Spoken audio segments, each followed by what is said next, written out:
On today's segment, we are going to start with a Kansas City Current preview.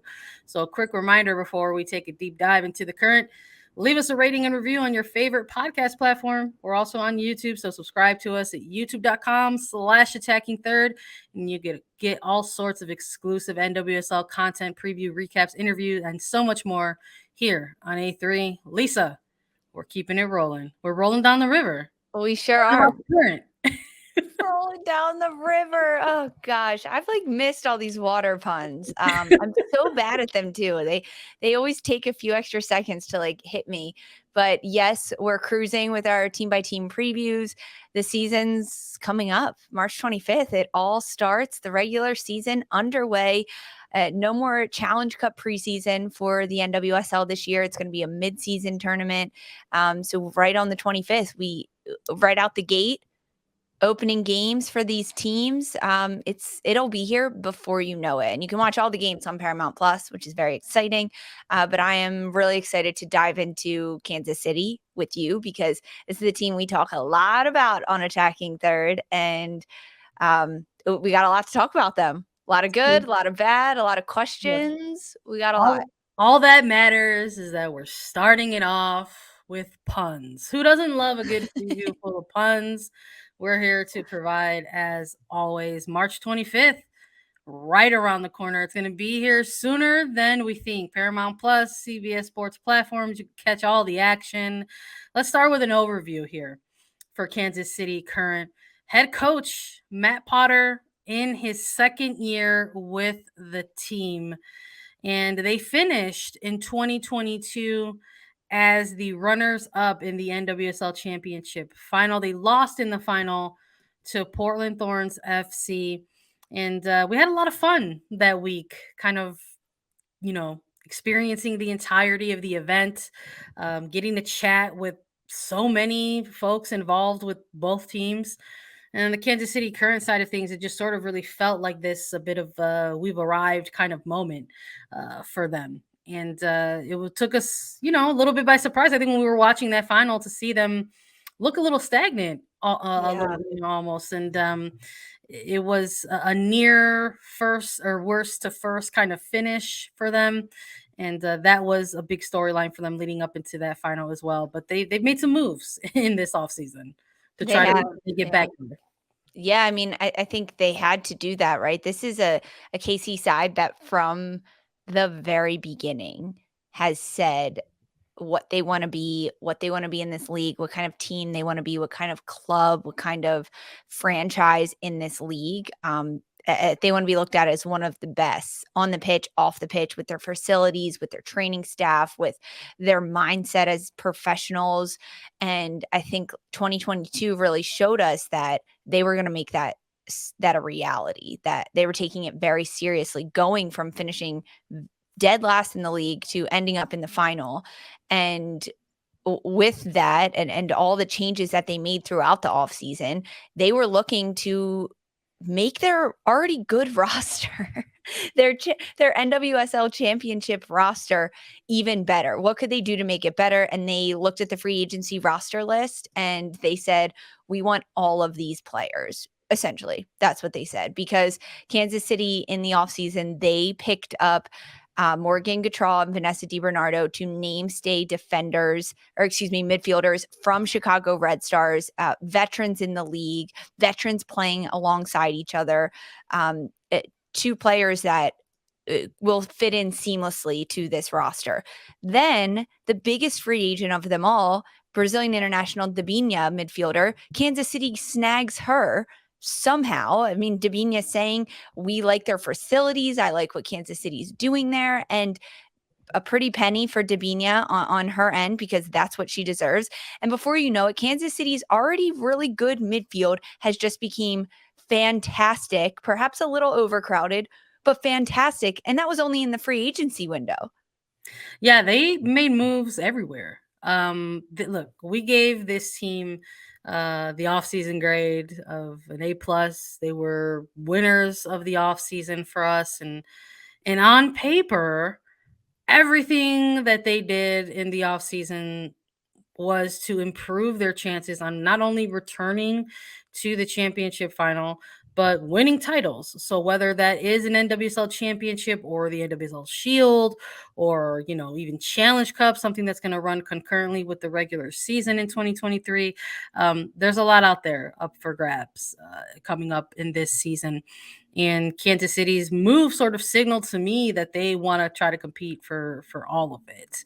And it's not just that free agency period. I mean, we saw this team dabble in trades during draft week, and they also made acquisitions in the international windows. So not only did they, were they part of a multi-team trade and ended up getting moving up in the standings for the number 2 pick and ended up selecting Michelle Cooper. They also selected Alexis Spanstra, someone who was rated even in the draft in last year, and had her on draft boards when we were doing all of our Mhm. draft previewing in the offseason of 2022. So this was a player that was targeted from, I think other teams as well. So to kind of walk out with the draft day haul that they had, I thought was equally as impressive of all the work that they did during the free agency window. Yeah. So they work the free agency period, they work the draft, they also go out and acquire two Swedish internationals, not one but two, in defender Hannah Glass and Mimi Larson, who I think that was one of their earlier signings of the offseason, and that kind of got pushed to the back burner a little bit because they kept making all of these moves, and like there was a new headline around this team, it felt, in the offseason almost every other week or so. Yes, this is insane. Like the amount of players that they've got and that they've acquired because I don't know. That's like the craziest thing. It's top tier across the board. Top tier in their free agency, 3 starting caliber midfielders, top tier in their draft picks, 2 players, I mean, number 2 overall in Michelle Cooper, and then even Alexis Spanstra, who's been now signed a contract with Kansas City. These are 2 players that could start, right? And on another team in the league, they might start. I'm not so sure at this point, just looking at the depth and the talent that KC has. And then they go and get Hannah Glass and Mimi Larson, 2 players that are Swedish internationals. They could also start. So it's like top of the like scraping the top of the barrel across all fronts, from Yeah. trades to draft to what they picked up in the free agency. They've added a lot of pieces, and with adding those pieces, so much of it is a balance game for teams and what they're doing with adding pieces, and also what they've lost in the offseason or due to injury, trades, retiring, etc. And Kansas City gained a lot more than they lost in the Oh, yeah. offseason, in a lot more. We talked about how during the draft, Kansas City made a number of strategic moves and trades to draft up and go number 2 overall, getting Michelle Cooper out of Duke, and they had to trade with Gotham FC to get that. And the price for Gotham FC was U.S. international forward Lynn Williams, who unfortunately did not play a lot of time at all last year with Kansas City. She played a handful of games during the Challenge Cup at the start of the year and then was out the rest of the season due to injury. So I would argue didn't even see time really in Kansas City. Such a limited time that it's almost like, okay, they're Yeah. not as much losing her because they didn't really have a full grasp on her. Even though Williams is back completely, she's playing with the U.S. senior national team, played in She Believes Cup, getting significant minutes. I think that the trade-off, though, is okay for Kansas City in losing Lynn Williams. I mean, it's not just an experienced player and someone like Williams. I mean, they also made a move with All Rain, at least Bennett, now with the Pacific Northwest team versus, retaining another season with Kansas City Current. So I mean, they're not going to have her to go to, and who she was kind of this evolved into like this option for them off the bench after having a pretty successful Challenge Cup appearances with Kansas City. And it just sort of felt like she was a player that they could go to and bring into maybe, second half Mhm. or late game scenarios to try to change things up, kind of like a maybe a little bit of an X factor type of role a little bit. But they also bid farewell to Taylor Leach, right? Announcing retirement as well. That's something that happens over the course of the offseason. So losing some different players, but that just seems so minimal when we sort of compare that to kind of the gains that they made over the course of their offseason. Again, whether it was during free agency, whether it was during the trade, or if it was during just regular signing and acquisition. So there's a lot to look through, though, in between the positions on the roster. It's not just some of these big names and these big Yeah. movements that we've been chatting about already. We're going to take a look at the remainder of the roster, maybe chat a little bit about some players who stand out. Stick with us after a quick break. All right, we're back. Let's break down this Kansas City current roster because one of the things that we also really enjoy when we're looking at teams during the preseason are all the names that sort of end up on a preseason roster. So many, jokes that go around if it's going to be over or under 30 players for some teams. But let's take a look at Kansas City and maybe look at some of the players that we haven't had a chance to chat about already with this team. The goalkeepers, I mean, stands out with Adriana Franch, Cassie Miller, also amongst the goalkeeping core here. They also had Ashley Orkis, someone they drafted, and Jordan Silkowitz, also a draftee to round out with 4 goalkeepers during preseason. A hefty number, double digits, 11 with defenders: Elizabeth Ball, Kate Delfava, Alex Loera, Haley Mace, Addison Merrick, Makia McInnes. We've got Gabby Robertson, Izzy Rodriguez, Ella Schomburger, Mallory Weber, and Jenna Weinbrenner. Midfielders: Ryan Childers, Chardonnay Coran, Dabinia, Vanessa DiBernardo, Morgan Gautrat. We've talked a little bit about those players already. But Lola Banta, Claire Lavauger, Chloe Lagarzo, Sam Mewis, and Desiree Scott included in the midfield core as well. And forwards, they listed 5 with Michelle Cooper, Kristen Hamilton, Cece Kaiser, Mimi Larson, and Alexa Spantra to round things out there. So we're going 4 goalkeepers, 11 and 10 midfielders, and 5 forwards I for Kansas City Current. There's a there's a lot of names here. I know. That's the thing. There's a lot of names on this preseason roster. And a lot of really good names. I mean, I couldn't help but giggle and smile when you're running through the midfielders. I mean, Yeah. Dabinia, Vanessa DiBernardo, Morgan Gautrat, Lola Banta, Claire Lavauger, Chloe Lagarzo, Yep. Desiree Scott, Endless. and Sam Mewis, right? Like this is some other things. This may be considered a loss. I mean, we don't know how far she'll be out, but Sam Mewis, one of the players on this roster and with the United States Women's National Team that is out due to injury. She put out a statement a few weeks ago saying that her recovery is taking longer than she expected, and she's going to be out for a bit for the foreseeable future. Who knows what that means, how long that'll really be. But I think when you're a Kansas City team, you cannot expect to get a player like that back this year. And if you do, you're just excited and you're happy and you're going to run with it. But you have to move forward with the pieces you have. Expect the worst, hope for the best kind of situation. But running through this roster, I think goalkeepers, I have to start with them because there are 4 listed on this roster. And AD Franch being one of them, who is a U.S. international who has been consistently called up in the last several months to the United States Women's National Team.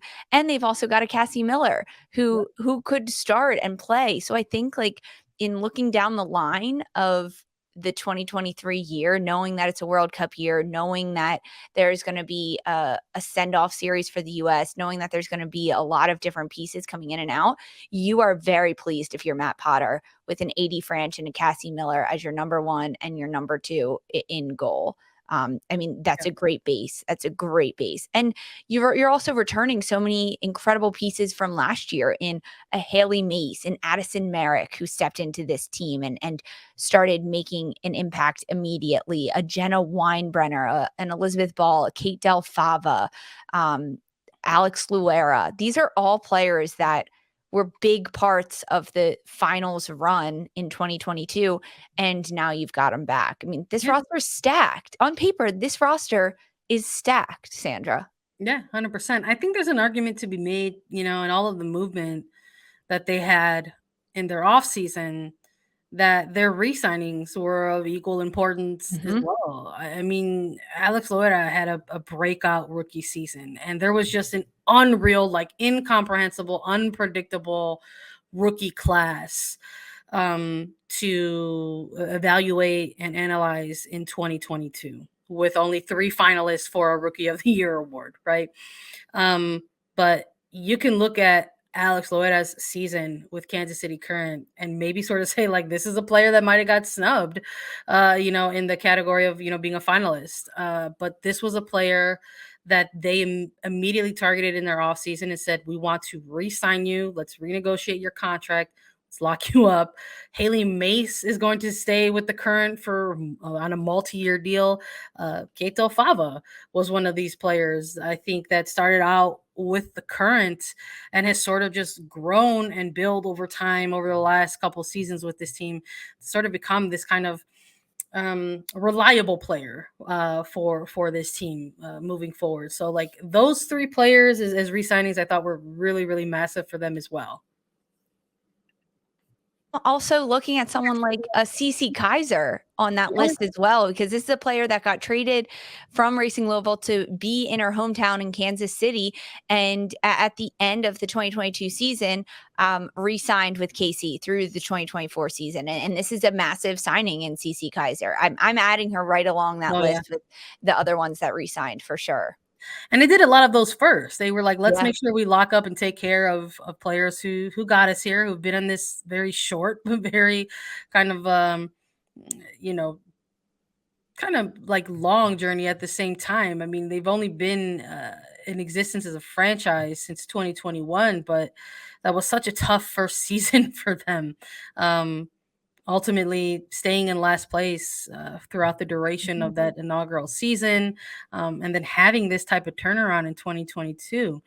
So I like that this was early on their to-do list to make sure that they kind of wrapped up and had renegotiations with those players. But that also meant that when we saw them navigating free agency, you talked a little bit about Sam Mewis, Lisa, and it just sort of felt like once we saw them making these pickups, whether it was a Morgan Gautrat, Vanessa DiBernardo, uh, what was going to happen with Sam Mewis? And we now know that they actually renegotiated her contract, bought her contract out. It's going to be in a 1 year, so she could just focus on her rehab and getting back. Because she announced that she had an additional surgery as well. So the focus for Sam Mewis is just to get healthy and try to work her way back. But it also meant that we didn't hear a lot of news or movement Right.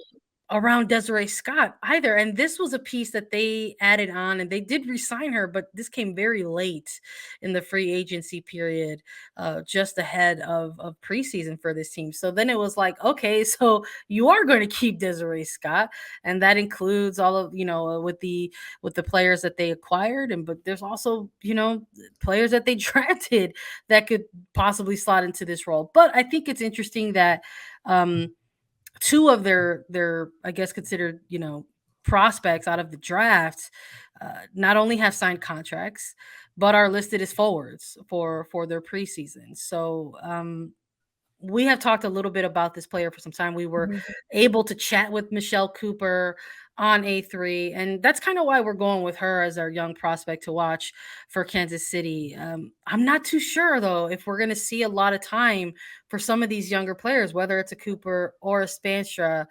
But I would anticipate that during a World Cup, an opportunity will present itself for some of these young players to get a run out and make an impact. Yeah, I hope so. I hope so. But again, this roster already has so much talent. So adding in a player like this, um, it's very different for this team compared to last year, where they had so many rookies, but they had a lot of space to play them. They had a lot of opportunity. Now Kansas City is right. They started 2022 with nothing to lose because they finished dead last the year before. So they could only go up from there, right? Now I think there's a bit more pressure on Kansas City because they went to the final last year, because they have this target on their back as being one of the best teams. How do they fit into that narrative? And I think when you look at someone like Michelle Cooper, although she's young, coming out, entering the draft as a sophomore, finishing her sophomore year at Duke before becoming a professional, she's still a player that has a sense of maturity about her. And we had the pleasure of interviewing Michelle Cooper on Attacking Third and asking her about the process and how it worked. And yes, she's young. I mean, she is a kid, but she still had this level of maturity about her that said she was ready to be a professional from what I took away. Maybe a little bit more more so than some of the other draft picks, just because of what she knew and what she understood at this point. And for a sophomore, I think that was pretty impressive. And I want Michelle Cooper to come into this team and make a really big difference. And from the way that Kansas City has already spotlighted Michelle Cooper on their social medias a little bit, it shows me that they're very pleased with what she's seeing in training. I'm going to put that out there like that. Hey, it could signal that, we might see Michelle Cooper crack a an opening day starting 11. And listen, if that happens, that is going to be incredibly cool. But with a young prospect like Cooper, it's likely that some of these younger players are going to try to look to, veterans on the team to try to mirror and learn from. And we sort of segued this by talking about somebody like Desiree Scott. But in terms of what her signing means to this team, this is also another player that they've got on their roster that they did resign, that they have retained with the club, but is also navigating this first part of the season with an injury. So this is another player that this team is not going to have for a good chunk of the season. Because let's just anticipate that somebody like Desiree Scott, who Mhm. also represents Canada's national team, may likely go to the World Cup, right? So, in the event that this team is looking for that experienced player to lean on it, is it going to be Scott? And why is it going to be Scott if she's someone who may not be part of some of these early game day rosters? Yeah, she won't be because of injury at this point. I mean, we know that now. She put out a statement saying that she's going to miss the start of the year due to an injury that Scott has picked up. But don't think that deters us from labeling her as this experienced veteran that Kansas City needs to lean on in any way, shape, or form. Because so much of what we know from Desi Scott is yes, her performance on the pitch as a defensive midfielder. She's nicknamed the Destroyer. We see her do it for club, for country. She is stable. She's so even keeled in that midfield. That's exactly who you want your captain to be, your leader, your playmaker in the midfield and on the pitch, understanding everything that they have to do to be that leader, but also off the pitch. She's a player that so many of her teammates have talked about as being a big sister or one that takes others under their wings. And we know that's going to happen whether she's playing on the pitch or not due to injury. So it has to be Scott in this position. And I think it's pretty interesting because Desiree Scott was a free agent this year and she was on that free agency list for a very long time before Kansas City re-signed her. And Sandra, you and I don't know what that story is about. If she was looking elsewhere, if Kansas City made an offer immediately and Desi wanted to kind of pursue other options, see what was out there, play the game a little bit, maybe ask for a bit more money, see what had happened. And ultimately, she did re-sign with Kansas City, which is where she started her career 10 years ago in the NWSL. But I think that was a little interesting to see that Scott signed so late in the free agency period. And now that she is back and she is recovering from injury, I imagine that she'll want to take on that role as veteran leader experienced even more so than before because she did resign with this same team. I mean, I think it's gonna sort of be a little bit of a locker room role for a little Yeah. bit, at least as she continues to navigate the injury. But I mean, I think you said it best when you said that, players have referred to, this player as kind of that professional to sort of follow by example. Um, my gosh, we're talking about players that we've had the opportunity to chat with. I remember when we had, Alex Loera on the show, and this was someone who was navigating her rookie season. And then we asked her in the lead up to the playoffs, like who was someone that she was trying to emulate, and she referenced Desiree Scott specifically. So I would anticipate that this is going to be a player that will still sort of hold Mhm. that role amongst her teammates. And maybe even as she goes out to World Cup duty, because that's what we got to talk about too. How is this team Exactly. going to be affected by the World Cup window when it comes into light? Who's the international spotlight on? And we are going off the assumption that somebody like Desiree Scott is trying to make sure that she is healthy and ready to go for selection for Canadian national team. But we're also looking at a player like Dabinia, who is likely going to be a big piece of what Brazil wants to present at the World Cup. But we also are keeping an eye on Adriana Franch as well. There have typically and traditionally been three goalkeepers that are named to a final World Cup roster. And we have seen the same three goalkeepers called into camps with Vlatko Andonovski for some time now. It's been a combination of Alyssa Nair, Casey Murphy, and Adriana Franch. So amongst these three players, I think possibly a big miss might be someone like a Dabinia, Yeah. but I also believe that Adriana Franch is someone whose absence that they might feel as well, because this is a player. I think in watching their 2022 season, you could tell that they really pulled from. There were moments and stretches and matches throughout the 2022 season that just sort of felt like Adriana Franch games. And Oh, the reason yeah. they got results was because Franch had a standout game. Not just the reason Casey got results, but the reason AD Franch is back on the US roster right now is Yeah. because of her performance with Kansas City in 2022. I mean, lights out performances, keeping the team in games, keeping shutouts, getting them, right? A big part of getting them through the playoffs and to the NWSL Championship was Franch. And I think, of course, we have to tread a little bit lightly and say, hey, she could be on the roster. She could. It's likely. It's possible. I think Dabinia is one of those players that's most likely going to be with Brazil at the World Cup. And I think depending on how Kansas City plays in the midfield, she will be a very, very big loss for this midfield, because we've kind of talked about it throughout the last several minutes with KC, because of how many midfielders they have, how many veterans and starting players they have. I'm expecting to see a bit of a different formation, or something different, a little cheeky, a little tricky from Matt Potter's side to really utilize all the talent he has on his roster and put them on the pitch at the same time. Now, when you take out some of those pieces due to international tournaments like the World Cup, what do you do then? Do you stick with the formation that's maybe built around some of these players that I'm looking at a Dabinia, or do you shift back to what maybe will work better for the group as a whole? But that's asking a lot of questions of your players if they're not used to switching back and forth. So I think this come World Cup time, it'll be very interesting to see what happens with KC, because also losing someone like an AD Franch could be a bit of a drop off, right? Defensively, they're going to have to score a lot more goals. Now, again, the Challenge Cup is not happening at the start of the season. That it's happening in the middle of the season, July 9th through August 18th. The World Cup, July 20th through August 20th. So a bit of a crossover just for the Challenge Cup. Not many regular season games, but it's still a big factor that teams and coaches have to take into account.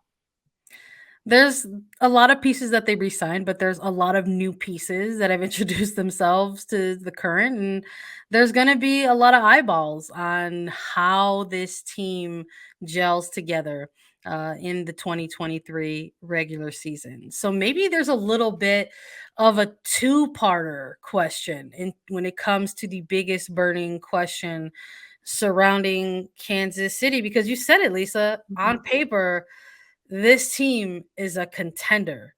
When you look at everything that they did through their offseason, beginning with their loss in the 2022 Yeah. championship final. So, can Kansas City get all these moving parts running and working together? And will they make it back to the championship final? That is the burning question. Can they get all these moving parts together? Because sometimes we see, for instance, with KC in 2022, not so many big stars on one roster, right? You look at someone like Lola Bonta, yes, she's a big name, or a Kristen Hamilton up top, but otherwise, they had a lot of players that were coming into this league on their first or second year, and it was so much of this team chemistry bought into it. It was Kansas City that you were scared of, not an individual player.